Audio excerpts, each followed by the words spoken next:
Hello, everyone, and welcome to this session with Richard Boyatzis.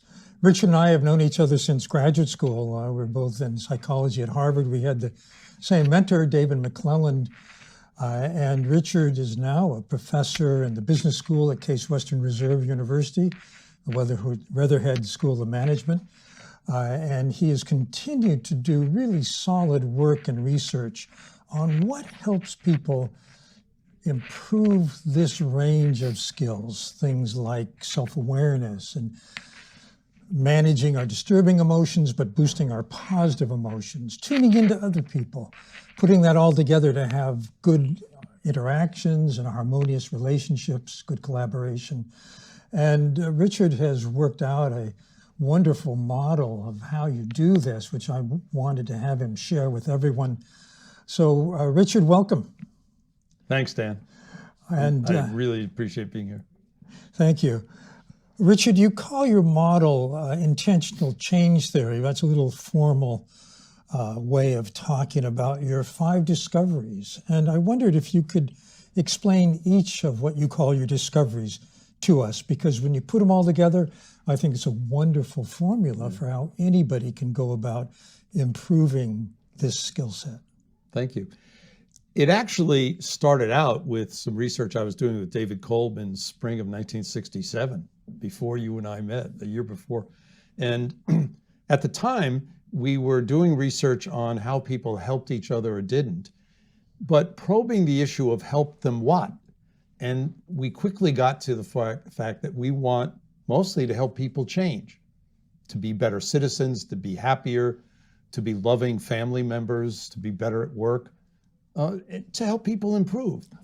Well, as we focused on that, and then by sometime in the 70s, David moved off to his experiential learning theory, and I kept up. So that was an early version of this theory. But it all surrounds the issue of how do people change? And a lot of my research has focused on how do individuals change, but I've also done an increasing number of studies on, pairs, couples, boss-subordinate, spouses, teams, organizations, even communities and countries.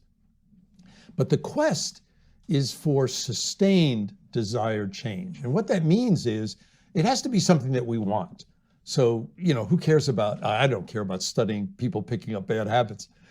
And the other thing is when you actually study whether people are going to education or training, or they go to some course, or they go to therapy, the fact is that people don't change very much in a way that sticks. So the question is, what can hold people's attention so that they keep learning and improving beyond 3 to 6 weeks? So it's in the search of that. And the first thing about my theory is that it became very clear early on that what all of us know is that people don't change in what is technically called linear or continuous ways. What that means is, in simple terms, is that when real people change, they change in fits and starts. So if you're trying to come across as more empathic or more understanding as a person, you ask questions. And I mean, you know this, you've been a master at doing that for decades.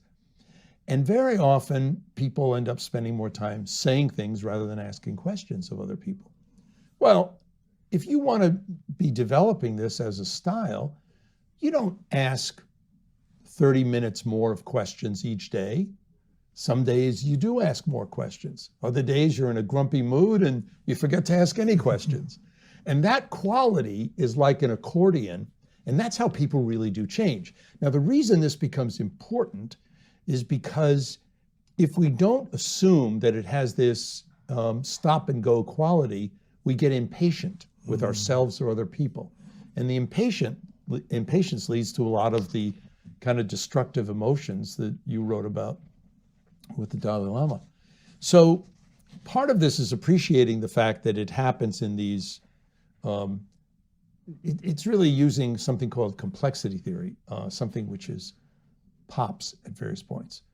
And what we discovered in studying alcoholics and drug addicts, and studying managers and leaders, and studying graduate students and physicians, nurses, dentists, etc., over the decades, is that the process seems to occur when you have these epiphanies, these bursts of awareness.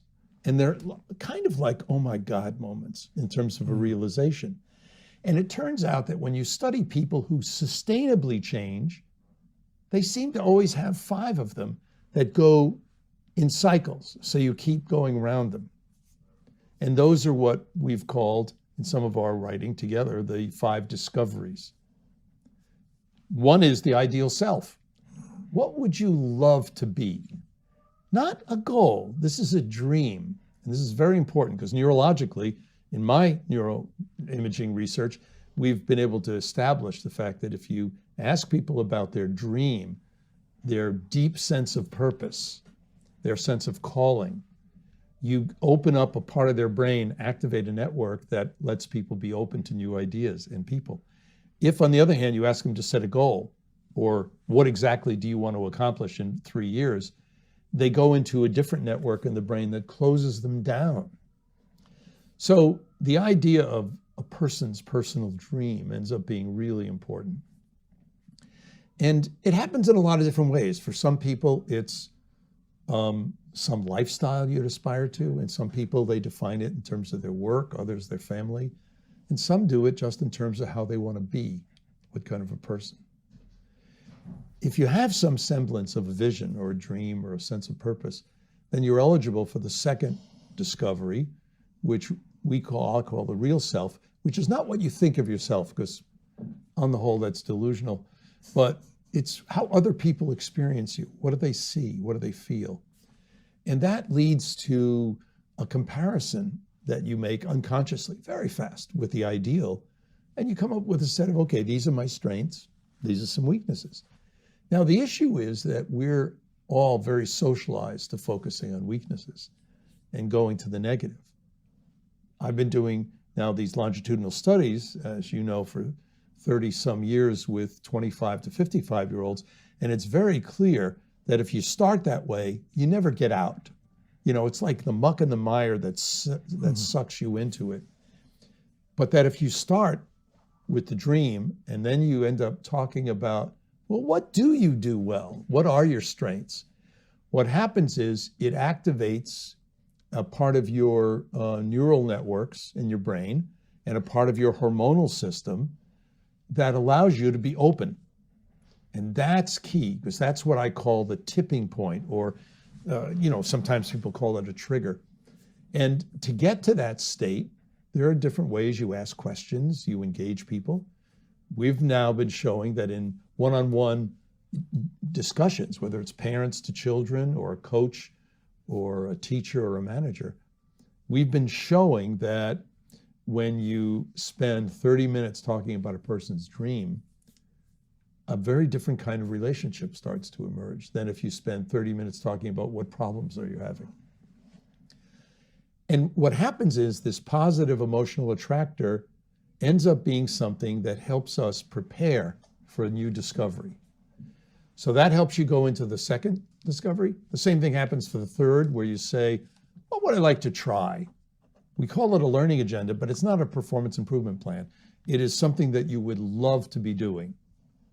And then another PEA moment, opening up, you go into the experimenting. Richard, and then could you explain PEA in ordinary terms? Right. That's a rather specialized language, but it's something very important for people to understand, right, because it has to do with what draws you, what you're passionate about. It's technically called the positive emotional attractor versus negative. And you can think of it as inside of each one of us, we have certain suns that draw planets or our feelings and thoughts around them, not into them.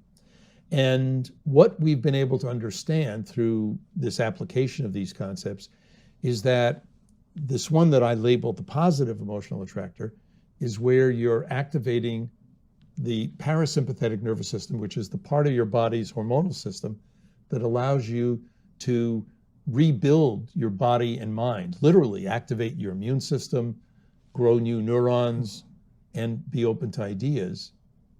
And you feel elated.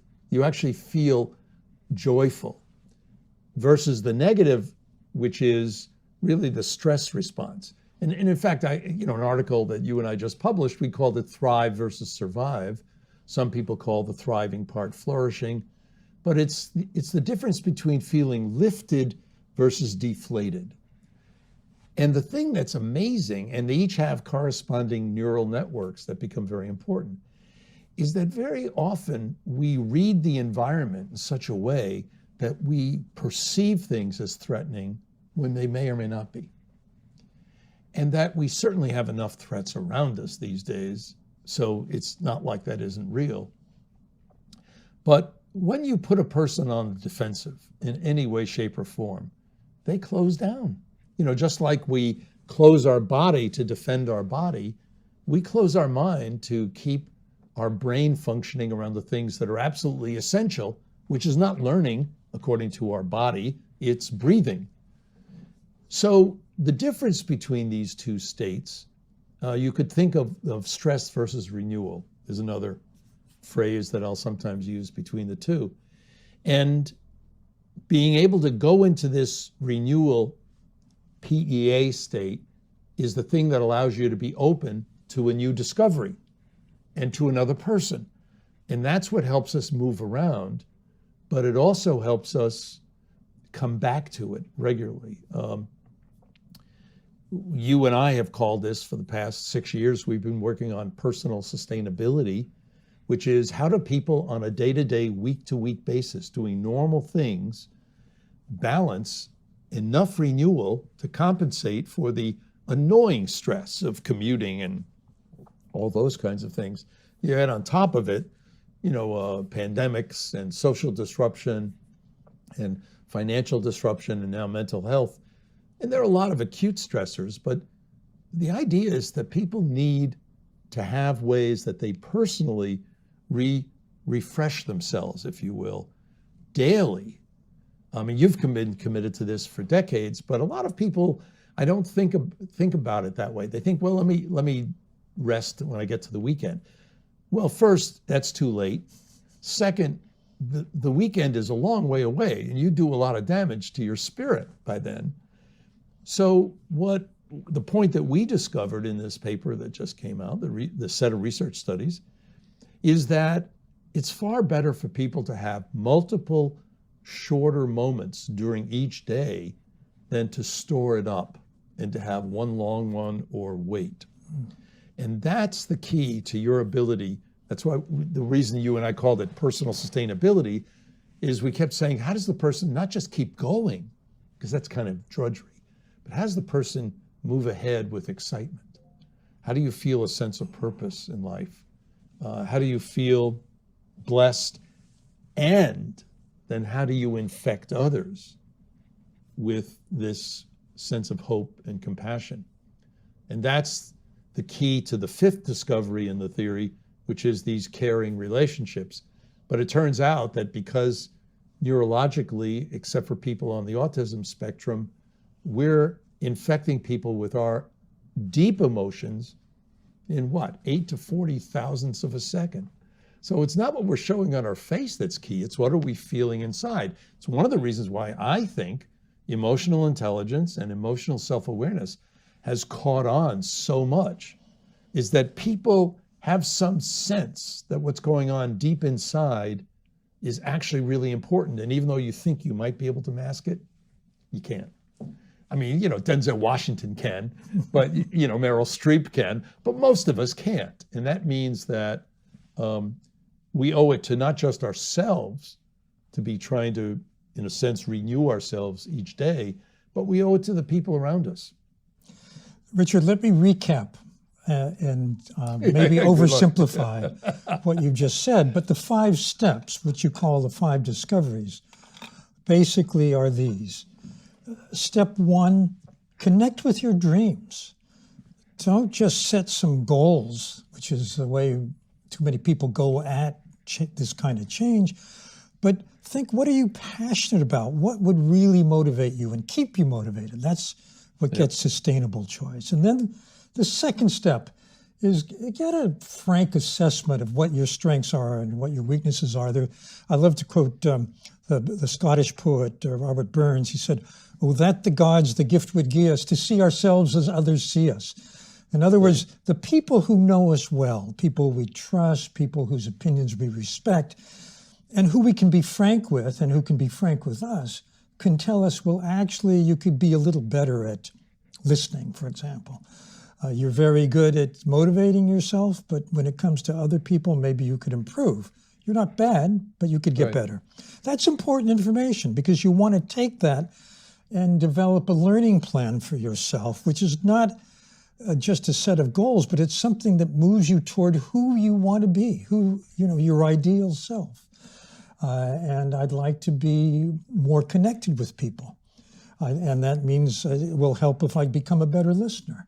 So I think about how to do that. And my plan might be, well, when I am getting engaged with someone, starting a conversation, I remind myself, I'm mindful. Oh, this is going to be an opportunity for me to practice the new way of being. And I might have rehearsed it in my mind. I might have tried it out with someone. But anyway, this time I'm going to try it in real life. And then the fourth is rewire your brain, essentially. Because the more you practice that new sequence, the stronger the circuitry for doing it in the right way at the right time becomes. And then finally, you can use your relationships to do this. You can get support. There are going to be bad days. You may do it in the old way, you're under pressure and you have a deadline, and forget about listening. You're just going to jump in and take over the conversation. And this is like a common cold of empathy. And we can all get better at that. And here, if you're in a position, a coach can be very helpful. A lot of people have life coaches. People in the business world have executive coaches. Or if you have a good friend you can turn to, it's good to have someone who will be supportive, who will tell you, you can do it better next time. Let's think it through. So those are basically the 5 steps. But my question for you is, does it work? I know you've done research on this. Yes. By the way, very eloquently put. So thank you for the summary. We started doing research on parts of this in the late 60s and early 70s. Published a number of studies that said, yes, this will help people. Actually, when you look at them 6 months later, a year later, 2 years later, they're different. They're better in ways that they wanted to be. Well, and then we applied it when I had developed a therapy program based on this for working with alcoholics and drug addicts. But in the 80s and 90s, we started doing this with, like I said, 25 to 65-year-olds in graduate programs, mostly part-time. So they're working, they have families, and they're going to school. And what we have are 39 published longitudinal studies. So we've tested people before and after, and we've looked at how has because most people, when they talk about these things, set targets that we would call emotional and social intelligence, or achieving more renewal, more balance in their lives. I mean, that kind of accounts for maybe 80% of all the things that people want, they aspire to. And we've measured those, not in terms of self-assessment, because like I said, self-assessment is very suspicious, but in terms of behavior that other people see, videotapes of simulations, audio tapes of work, and things called critical incidents, and then 360s, where a whole lot of other people around you. Can you explain a 360? You were just about to explain. Yeah, go ahead. What's a 360? So if I wanted a 360, what I'd do is I would ask somebody who you report to or who's above you in some hierarchy to describe your behavior, your typical behavior, on a set of questions. In this case, the test that you and I developed a number of years ago, the Emotional and Social Competency Inventory, has 68 of these items, behaviors. And then you ask a bunch of peers. So they're people who kind of work around you or play or socially. And then you ask some people who are subordinates. I like to ask for people who work in services for clients or customers or students. and also get family members' input. But you're trying to get a whole picture of, if I followed you all over the place for 7 or 8 days, how would I see you acting? And the 360 is kind of a way to get an image of that. What these assessments do is help us look at how we're coming across, but it doesn't help us sort out what we should do. And the mistake that too many people make is they assume, again, defensively, oh, well, I have to work on the weaknesses. It's actually not true. You may have a problem. You may have something that either other people say consistently or you feel you want to work on. But most of the time, the key is build the dream, really identify and feel good about your strengths, and then build these caring relationships that can help you on the journey, on the path. And I usually say to people, if you want to work on something, work on one thing, that's all. Because you need time and space, and you don't want to add to the stress of everything else. So you would take one thing you wanted to do better, self-awareness, or how you manage yourself, or how you get yourself moving, positive feelings, tuning into other people, not taking over a conversation. These are all different kinds of things people might choose. Collaborating, getting along better. But do one at a time is what you're saying. Now, That's right. As I recall, you checked on people up to 7 years later by asking people that knew them well then what they looked like, and what did you find? Yeah. Well, thank you for reminding me. Because this durability, most of these studies that we had done were 1 to 2 years later. But we actually decided to bite the bullet and look 5 to 7 years after people had this course and introduction to doing all this. And it was amazing. They had improved, they had stabilized at about a 50% improvement in their emotional and social intelligence behaviors on the ones that they wanted to change.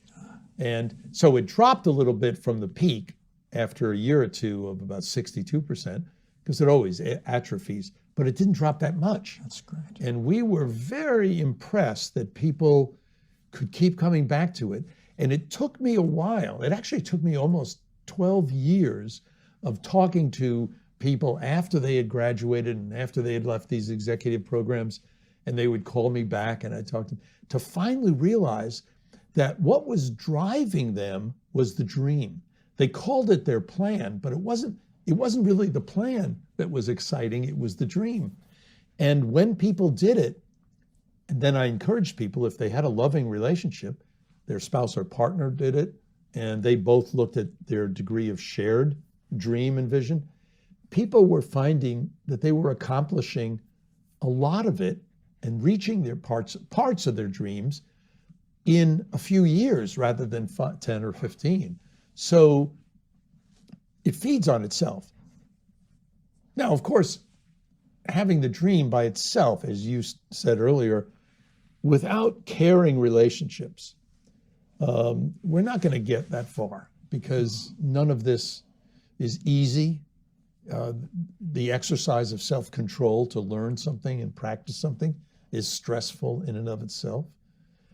But it is through these caring relationships. And we began to talk about it in terms of people developing a personal board of directors. One of our mutual good friends, Kathy Cram, has talked about it as a developmental network. But putting together a cluster of folks that you continue to touch base with.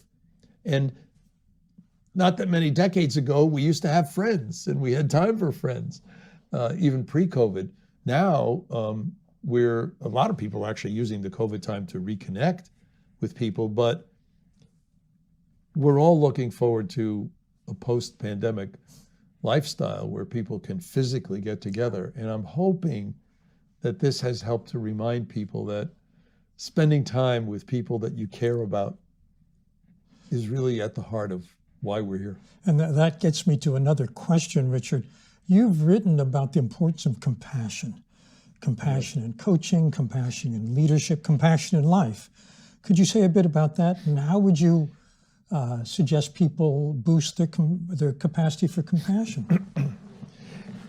One of the things I have to give as a caveat is, in contrast to the way you've written about compassion and Richard Davidson has, Melvin Smith and I started around 2002 using a more Confucian interpretation, which is jin or benevolence. So what we're saying is, to then quote from Aristotle, you want to feel for others. You want to be open to others and care about them, but you want to be able to do it hedonically for someone in pain, but you also want to be able to do it what's called eudaimonically for someone who wants to grow. So hedonically and eudaimonically, those are foreign That's words. right. What do you mean by that? Okay, well, they're ancient Greek, but the idea is compassion is to feel for others who are in pain, and we're opening that up. We're using it as caring, which also includes to care for people who want to grow. Right. And what we've discovered is that when people approach others through that mindset and that style, they elicit all of these positive things in the other person. The neural net, this positive emotional attractor, this renewal state. And then it feeds back on them because of the emotional contagion. So, you know, you have these great moments, but all too often we get sucked into the opposite, where we think we should fix somebody, or we know what's good for them, and we jump to telling them what to do, and we become helping bullies. So what we've discovered in the research studies is that if you want to help coach, parent with compassion, the first step is to focus on the other person. The second step is to ask them questions.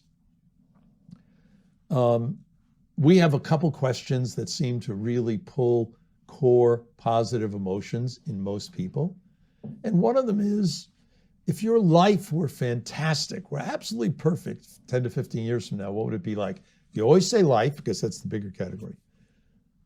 Some people just roll with that. If they don't, you might have to go to a playful version. You just won $80 million after tax in the lottery. How does your work or life change? Those are ones that tap into values and vision and purpose. The other question that I've been using actually in all my classes and talks, and we feature a lot in our latest book on this, is who helped you the most? Because the experience of gratitude turns out to be the core emotion that opens the door to compassion and caring for others. And it's interesting, I was just evaluating some of my executives, master students, who are, most of them are surgeons, some of their practice essays. And one of the things, because they were supposed to be doing this, that they often get confused about, they'll say to somebody, well, who inspired you? Who are role models? Who did you look up to?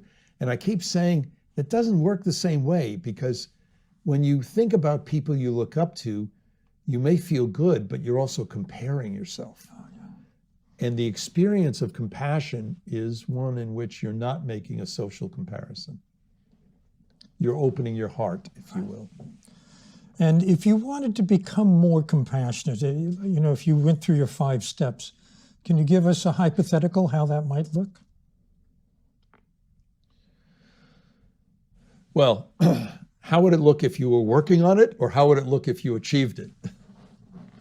You choose. Okay. Well, let me go for the end point first. If you achieved it, you would find people looking forward to having conversations with you. Even your teenagers. Even your teenagers. Because what they're saying is, you know, I'm enjoying talking to you because you're not just putting judgments on me. And I also find that long-term relationships have a quality to them that they feel like, even if you don't talk to the person for a year or two, bing, you're right back. So that if you're practicing this kind of style, you build relationships that are really enduring, and where there is a long sense of caring. And then, of course, if you ever need help, you don't even have to ask, because often if people know, they'll just step up. How do you get there? Well, it a lot depends on where you start from. a lot of people are well intended, but we have to be careful because folks, like you remember, because my first career was in aerospace, designing rocket ships. And as a very geeky technical person, as an engineer, former engineer, I will often get very task-oriented. Just what should I do? And that activates a network in the brain that suppresses this other network that we need. So we need the network to solve problems and make decisions, but we also have to realize that that network suppresses our openness to another person. So one of the things is that if you're in a job or you individually are disposed towards analytics, financial, philosophy, things that are abstractions, if you're in IT, accounting, all those kinds of fields, you're in a field which repeatedly works against your being open and having this more compassionate style with other people. And it's not bad, it's just that you have to learn to balance it. So part of the practicing is judging what state you're in now and how many cues around you push you one way or the other. And it's in that sense you start to say, okay, what could I do differently? One thing, for example, is to start to ask somebody each day a question about their dreams or who helped them. And most of us, whether we're in meetings or interactions or sometimes even seeing people for coffee, instead of reviewing the kind of resume of the day or just complaining about, how the country is going to hell, which people do in every country, by the way, suppose we shift the conversation to say, I was just thinking about this myself. Who helped you the most in your life? You talk for 10 minutes. It does a world of good, not just for that moment, but the more you practice asking people questions. I mean, you perfected the ability to ask questions. I mean, you may have been good at this in graduate school, but I was awed when I watched you after you went through your Psychology Today period and the New York Times period, how you could not just put people at ease, but extract a huge amount of information. And not just analytic information, but how they're feeling and a lot of other things. And yeah, we both went through certain therapy training programs together, but I think you took this level a whole nother. And it's beyond listening, it's asking questions in a certain way. And I think it takes practice. Richard, you're very kind. You're very generous. I'm grateful to you. And I also want to thank you on behalf of everyone who's going to watch this, because I think you've given a lot of very well-grounded, empirically based, practical advice on how to be a better person. So, Richard Boyatzis, thank you very much. Thank you, Dan.